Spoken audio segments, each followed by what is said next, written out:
Hello everyone, कैसे हैं आप लोग। आई होप आपसे बहुत अच्छे होंगे। और आज की ये जो वीडियो है ये थोड़ी अलग होगी क्योंकि अभी तक हमने इंग्लिश ग्रामर देखा, इंग्लिश ग्रामर को पढ़ा है, उसके वीडियोस देखे हैं। बट आज जो हम देखेंगे वो देखेंगे इंग्लिश लिटरेचर के कुछ क्वेश्चंस। और इंग्लिश लिटरेचर के क्वेश्चंस आपके रिक्वेस्ट पे आए हैं, ठीक है। मैं आपके रिक्वेस्ट पे लेके आई हूँ क्योंकि इसमें से 2 या 3 क्वेश्चन आते हैं आपके लिटरेचर पोर्शन से, लेकिन ये इंपॉर्टेंट है, इनमें से कुछ भी आ सकता है। और जो टॉप 25 मुझे लगते हैं कि इंपॉर्टेंट क्वेश्चन है आपके प्रीवियस ईयर में आए हुए हैं, वो मैंने यहाँ पे ऐड किया है, वो मैं आज आपके साथ डिस्कस करने वाली हूँ। और आगे बढ़ने से पहले मैं ये बता दूँ कि कई लोगों ने इसका रिक्वेस्ट तो किया है, लेकिन उनमें से बॉबी साहिबा हैं जिन्होंने काफ़ी बोला है, कई बार बोला है, काफ़ी गुस्सा भी कर रही हैं। सो बॉबी, आप गुस्सा नहीं करिए, आज की वीडियो आप ही के लिए है। सो आइए देखते हैं। सो वेलकम है, मैं पूजा ठाकुर स्वागत करती हूँ आप सभी का आपके अपने चैनल टारगेट गुरुकुल में। सो टारगेट गुरुकुल आई होप आपकी अच्छी प्रिपरेशन करा रहा है। जो भी आपकी प्रॉब्लम है आप लिख सकते हैं फ्री होके, हम कोशिश करेंगे कि आपकी वो प्रॉब्लम्स सॉल्व करें। सो आइए देखते हैं, शुरू करते हैं, अपना फर्स्ट क्वेश्चन लेते हैं। So my first question is, in which year was William Shakespeare born. So William Shakespeare जो हैं वो किस साल पैदा हुए थे? तो वो पैदा हुए थे 1564 में। और ये मैं आपको बता दूं कि ये स्ट्रैटफोर्ड अपॉन एवॉन में ये पैदा हुए थे, ठीक है। और जो इनकी डेट है, डेट भी मुझे याद आ रही है, ये है 23 अप्रैल, ठीक है। 23 अप्रैल स्ट्रैटफोर्ड अपॉन एवॉन में ये पैदा हुए थे। और 23 अप्रैल जो डेट है ना वो कहीं मेंशन नहीं है। मेंशन क्या है, 26 अप्रैल मेंशन है, जब ये बैप्टाइज हुए थे। बैप्टाइज मतलब होता है जो जैसे कुछ बच्चों को नहलाया नहीं जाते, पहला जो स्नान कराते हैं, है ना, तो वो कुछ वहाँ पे हो रहा था चर्च में। फर्स्ट टाइम बच्चे को नहलाया जाता है, तो वो जब उनका हो रहा था तो वो होता है जन्म के 3 दिन बाद। तो ये आइडिया लगा लिया गया कि उनका जो बर्थ है वो 26 को अगर बैप्टाइज हुए हैं तो 23 तारीख को हुआ होगा, ठीक है। तो ये करेक्ट है आंसर। 23 अप्रैल 1564, 23 अप्रैल 1564 में इनका बर्थ हुआ था, राइट। नेक्स्ट क्वेश्चन है, how many plays did Shakespeare write. तो शेक्सपियर ने कितने प्लेज लिखे हैं? आपको पता है कि वो प्लेज लिखते हैं, नॉवल लिखते हैं, he is a great novelist, ठीक है। और सोनेट्स भी लिखे हैं इन्होंने कई सारे। तो यहाँ प्लेज पूछा जा रहा है कि उन्होंने प्लेज कितने लिखे हैं, तो आंसर है 38। सो मैं अभी बता दूं कि हम 25 क्वेश्चन करेंगे, लेकिन देखिए आप देख सकते हैं कि हर एक क्वेश्चन में मैं आपको कुछ एक्स्ट्रा भी बता रही हूँ। So here we will cover almost 25 to 30 question, और उससे ज़्यादा भी हो सकते हैं। 35 क्वेश्चन के आसपास मैं आपसे यहाँ डिस्कस कर लूँगी, ठीक है। सो अब बस आप देखते रहिए ध्यान से, पसंद आए तो ज़रूर लाइक करना है, ठीक है, और शेयर भी करना है जो आपको लगे कि जिसको ज़रूरत है, ठीक है। नाउ नेक्स्ट है, which is said to be Shakespeare's first tragedy. इनमें से शेक्सपियर की पहली ट्रेजेडी किसे मानी जाती है, किस नॉवल को मानी जाती है? तो मैं आपको पहले ये बता दूं कि ये जितनी आपको ऑप्शन दिख रहे हैं ये सारे के सारे क्या है, ट्रेजेडीज़ हैं। शेक्सपियर की बहुत ही फेमस ट्रेजेडीज़ हैं, ओके। और Titus Andronicus is the first tragedy of Shakespeare, ठीक है, पहली ट्रेजेडी है शेक्सपियर की। और हैमलेट क्या है? हैमलेट जो है इनकी लॉन्गेस्ट ट्रेजेडी है, सबसे लंबी ट्रेजेडी है, ठीक है। और किंग लियर और ओथेलो ये भी क्या है, इनकी ट्रेजेडीज ही हैं। तो यहाँ 2 क्वेश्चन तैयार हुआ, इनकी फर्स्ट ट्रेजेडी एंड इनकी longest tragedy, okay. Next question is, who is the writer of the play Hamlet. Hamlet का जो राइटर है वो कौन है? तो अभी हमने ऊपर ही देख लिया, वो तो सिमिलर क्वेश्चन सा हो गया कि विलियम शेक्सपियर ही क्या है, उसके राइटर है। तो इस तरह से उल्टा करके भी क्वेश्चन पूछे जा सकते हैं। नेक्स्ट है Milton, thou shouldst be living at this hour. क्या है ये? मिल्टन को यहाँ एड्रेस करते हुए क्या कह रहे हैं? कह रहे हैं कि मिल्टन तुमको अभी इस समय यहाँ होना चाहिए था, ठीक है। उनकी मिल्टन की डेथ के बाद ये उन्हें याद करके कहा जा रहा है कि मिल्टन आपको इस समय यहाँ हमारे साथ होना चाहिए था। तो ये किसने बोला है? तो मैं आपको बता दूं कि ये जो लाइंस बोली है ये बहुत ही फेमस स्टेटमेंट है, ये टीजीटी पीजीटी के एग्ज़ाम्स पे भी आता है। तो ये फेमस लाइन बोली है, विलियम वर्ड्सवर्थ है, ठीक है। और किस राइटिंग में बोली है, किस बुक में बोला है, तो उन्होंने एक नॉवेल लिखा है, एक उनका वर्क है जो है टू मिल्टन लंदन 1802, जो कि इन्होंने मिल्टन को एड्रेस करते हुए लिखा है, और इसी में इन्होंने ये लाइंस को मेंशन किया है, ठीक है। नेक्स्ट देखते हैं, Wordsworth poem mostly deal with, जो वर्ड्सवर्थ थे वो मोस्टली किस चीज़ से रिलेटेड उनके पोएम्स होते थे, किस चीज़ से रिलेटेड लिखते थे, क्या बेस रखते थे वो।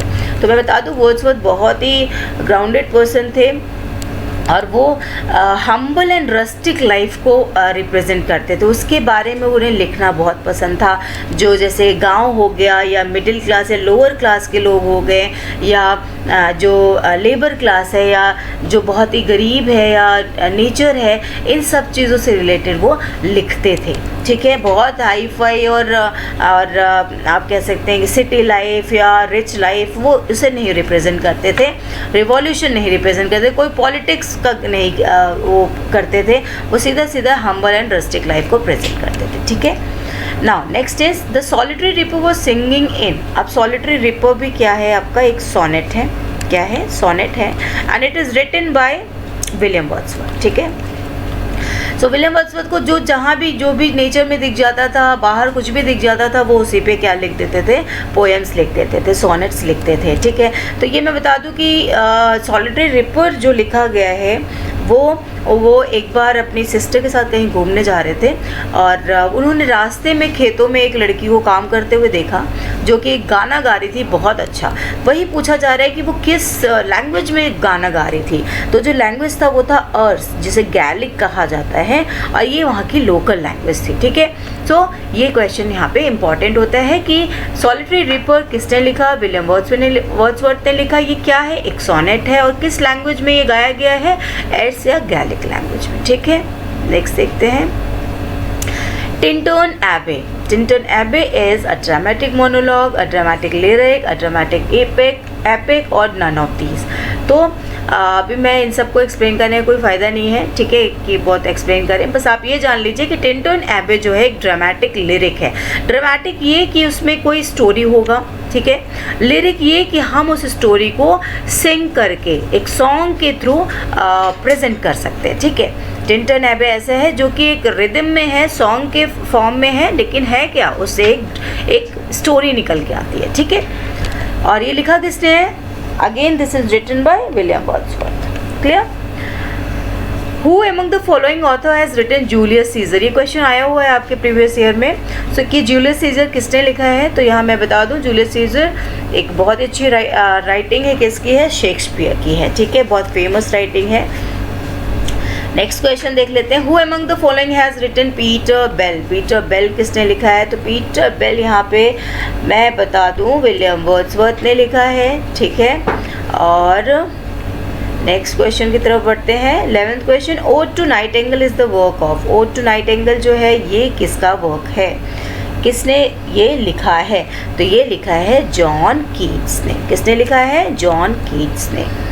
नेक्स्ट है, John Keats died at the age of. John Keats की डेथ कब हुई थी, देखिए इनकी बहुत ही कम एज में डेथ हो गई थी, जब ये 25 साल के थे, है ना। तो इसलिए ये क्वेश्चन इंपॉर्टेंट होता है कि जॉन कीट्स किस एज में उनकी डेथ हुई थी। इनका बर्थ और इनकी डेथ दोनों आप ईयर के साथ याद कर लेना, ओके। नेक्स्ट क्वेश्चन है, when was John Milton born. John Milton का जन्म कब हुआ था, तो जॉन मिल्टन का जन्म हुआ था 9 दिसंबर 1608, ठीक है, 1608 में इनका जन्म हुआ था। नेक्स्ट है, statement that appears self contradictory but reveals a kind of truth. अच्छा देखिए, ये जो क्वेश्चंस है, अब 2-3 क्वेश्चन मैंने यहाँ पे आपको फिगर ऑफ स्पीच से लिए हैं, जो कि लिटरेचर का एक बहुत ही इंपॉर्टेंट पार्ट होता है, और फिगर ऑफ स्पीच से भी रिलेटेड क्वेश्चन आते हैं। मैंने सिमिली, मेटाफर और पर्सोनिफिकेशन से रिलेटेड क्वेश्चन देखे हैं, वो आते हैं, ठीक है। तो 1-2 क्वेश्चन मैं यहाँ पे उसके लेके आई हूँ, ध्यान से थोड़ा समझिएगा। नेक्स्ट है, देखिए कि जो एक स्टेटमेंट जिसमें कि सेल्फ कॉन्ट्राडिक्टरी भी दिखाता है, काइंड ऑफ ट्रुथ भी दिखाता है, मतलब एक होता है ना किसी के ऊपर व्यंग कसना, ठीक है, तो उसे कहते हैं आयरनिक, मतलब जो चीज़ है उसका एक मजाक के रूप में प्रेजेंट करना, या फिर जो चीज़ है वो जैसे दिखाई देती है एक्चुअल में वो नहीं है और कुछ अलग ही है, कुछ ट्रेजेडी टाइप ही है, लेकिन वो देखने में आपको ट्रेजेडी या ऐसा नहीं लगेगा, वो बहुत कॉन्ट्राडिक्शन वाला पार्ट रहता है, ठीक है, उसे कहते हैं आयरनी। तो ये आंसर यहाँ पे क्या होगा, आयरनी है, कि देखने में हमें अजीब लगेगा बट वो क्या होगा, एक टाइप का ट्रुथ होगा, ट्रुथ रिवील करेगा। Clear? Now elegies and sonnets are two types of. Elegies और सोनेट क्या होता है, देखिए एलजीज जो होते हैं ना, किसी के दुख में लिखा जाता है, लाइक किसी की डेथ हो गई, कोई आपसे दूर चला गया, कोई ख़त्म हो गया, किसी की आपको बहुत याद आ रही है, तो उसके लिए एलजीज लिखे जाते हैं, ठीक है। सोनेट्स क्या होते हैं, ये नॉर्मल पोएम्स होते हैं, होते तो दोनों ही पोएम्स है, बट काइंड क्या होता है, ये मॉर्निंग के लिए होता है, मॉर्निंग मतलब किसी को याद करना, ठीक है। और सोनेट जो होता है वो किसी भी टाइप का हो सकता है, ठीक है, हैप्पीनेस का हो सकता है, नेचर का हो सकता है, बिलव्ड का हो सकता है, किसी का भी हो सकता है, ठीक है। तो दोनों क्या है, एक टाइप ऑफ पोएम्स है, राइट। नेक्स्ट है when was paradise lost published. Paradise lost जो है वो कब पब्लिश हुआ था। इससे पहले क्वेश्चन बनता है कि भाई लिखा किसने था, तो ये लिखा था जॉन मिल्टन ने। इनका ये मास्टरपीस है, बहुत ही फेमस वर्क है। और ये जो क्वेश्चन है 16th क्वेश्चन, उसका आंसर हो जाएगा हमारा 1667। 1667 में पैराडाइज लॉस्ट जो कि जॉन मिल्टन ने लिखा है उसे पब्लिश किया गया था, ठीक है। नेक्स्ट क्वेश्चन है 17th, और Shakespeare sonnet ends with a. जो शेक्सपियर के जो सोनेट हैं वो किससे एंड होते हैं, किस पे ख़त्म होते हैं, तो मैं आपको बता दूं, देखिए शेक्सपियर के जो सोनेट हैं वो इस तरीके से 4 लाइन्स चली, ठीक है, जिसे हम क्वार्टर कहते हैं 4 लाइन्स को। ये चली क्वार्टर, 4 लाइन्स का स्टैंजा जिसे कहते हैं ना, तो ये 4 लाइन की स्टैंजा एक हो गया। उसके बाद ये क्या करते हैं, ये 2 लाइन का 2 लाइन रखते हैं, उसके बाद फिर से 4 लाइन्स हो जाएंगी और फिर अगेन 2 लाइन। तो ये जो 2 लाइन आपको दिख रहा है ना, इसे कपल कहते हैं। कपल मतलब यहाँ पे कपलेट से मतलब है, ठीक है, इसे कहा जाता है कपलेट। तो ये शेक्सपियर के सोनेट्स में यूज़ होता है, वो क्वार्टर लिखते हैं, उसके बाद कपलेट यूज़ करते हैं। इसमें प्रॉब्लम होता है, इसमें कोई बात कही जाती है और इस 2 लाइन में वो सॉल्यूशन देते हैं, उसका कंक्लूजन देते हैं, ठीक है। तो इस तरीके से ये इनकी सोनेट लिखने की स्टाइल है।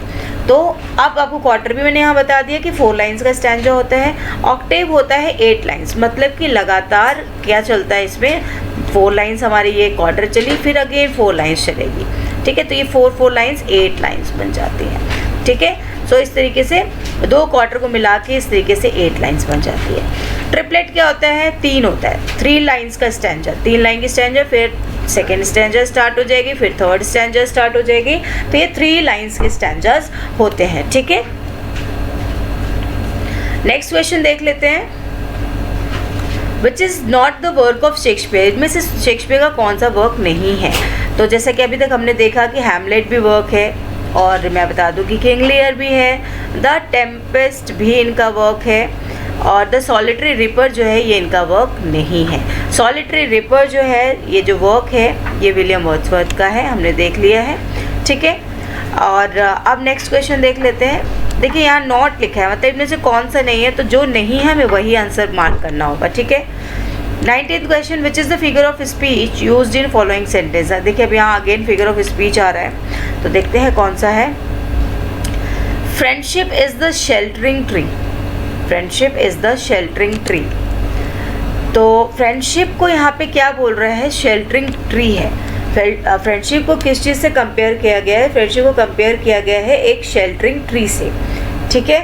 तो जब किसी 2 चीज़ों का कंपेयर होता है ना, तो उसे या तो हम सिमिली कहते हैं या फिर क्या कहते हैं, मेटाफर कहते हैं। तो यहाँ ऑप्शन हमें दोनों दिख रहा है, बट है क्या दोनों में से ये, तो देखिए ये है मेटाफर। क्यों, क्योंकि यहाँ पे कंपैरिजन तो है, लेकिन लाइक और एज का यूज़ नहीं है।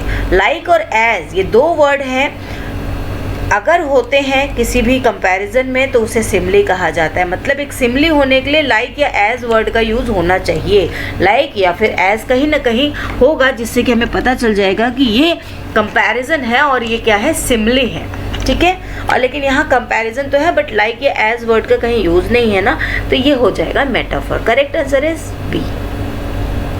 ये क्वेश्चन इंपॉर्टेंट है, आपको ध्यान रखना है ये, है ना। Okay 20 which figure of speech is used in the following lines. देखते हैं.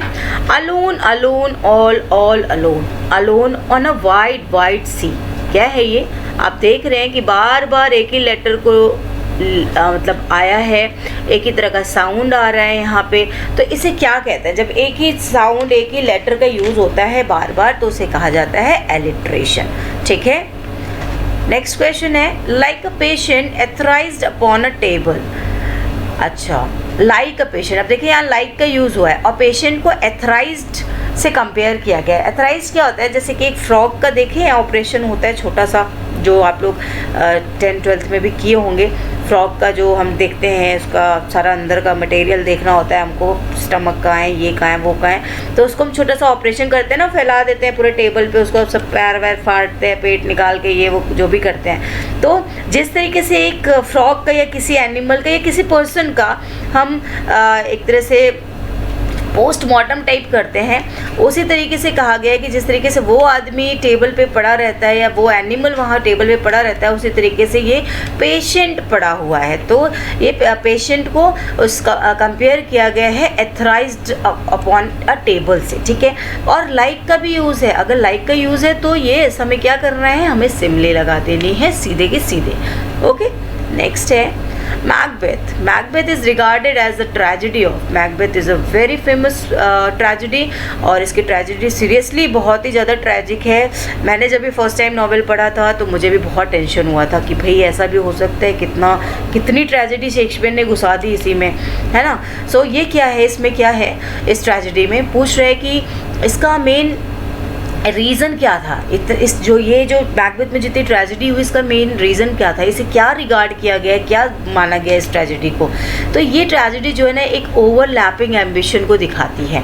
क्या दिखाती है कि मैकबेथ किस तरीके से एक एम्बिशन को पाने के लिए उसने क्या क्या किया और वो उसकी वाइफ को भी उसके साथ उस मर्डर में उस जो भी उसने असैसिनेशन या किल वगैरह किए उन सब में वो इन्वॉल्व थी. बाद में पागल हो गई, उसकी डेथ हो गई और वो किंग बनने के लिए किस तरीके से अपने फ्रेंड को मार दिया, किंग को मार दिया, बहुत सारे लोगों को उसने मतलब धोखा दिया, मारा और बहुत सारी चीज़ें वहाँ हुई. तो देखिए एम्बिशन, ओवरलैपिंग एम्बिशन, एक एम्बिशन के बाद दूसरा एम्बिशन, दूसरा तीसरा, इस तरीके से वो एक एक चीज़ों को वो लेता चला गया और अपने एम्बिशंस को बढ़ाता चला गया, जिससे कि सिर्फ बर्बादी हुई और सारी चीज़ें मतलब बहुत ट्रेजिडी हुई उसके साथ. ठीक है.